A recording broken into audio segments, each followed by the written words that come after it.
1 month ago, a war that began in 2011 came to an end.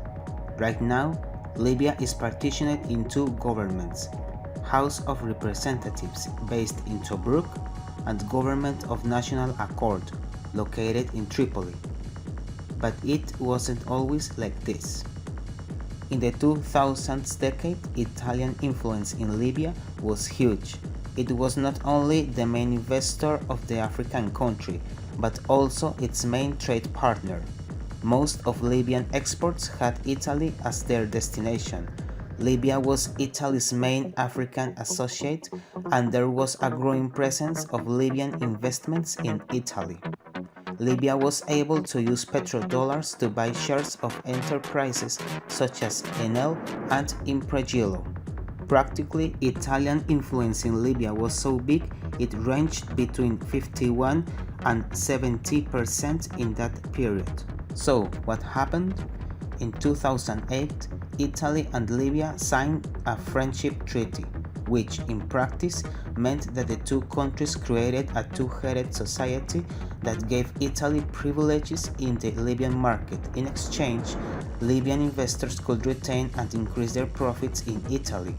One of the first gestures of this agreement was the Italian payment of $5 billion to Libya as a compensation for the 30 years occupation in early and mid 20th century. Another one was the Italian commitment to invest annually $200 million in Libya until reaching the amount of $5 billion by 2033.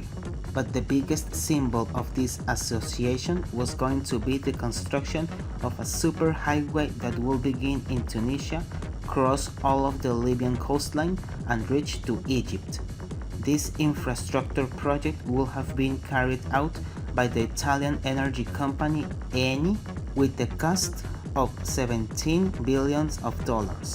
In short, Libya wanted to use its alliance with Italy to elevate its international status and counterweight its strained relations with America.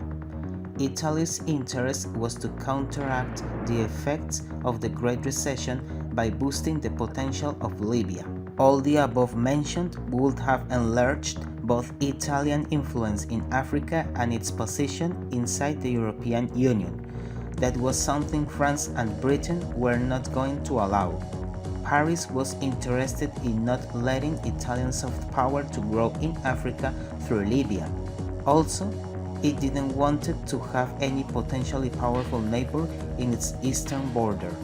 Britain, after normalizing its relations with Libya between 2001 and 2011, was willing to increase its financial presence in the North African country, but it was difficult because there was certain favoritism for Italy, something that was confirmed with the 2008 treaty, which pursued the construction of a special and privileged bilateral relationship.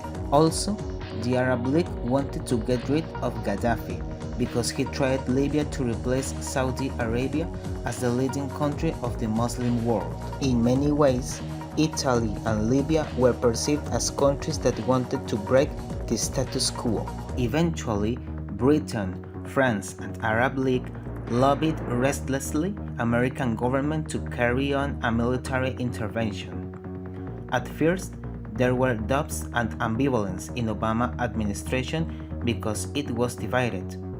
One half wanted to intervene in Libya and the other considered it as an unnecessary risk.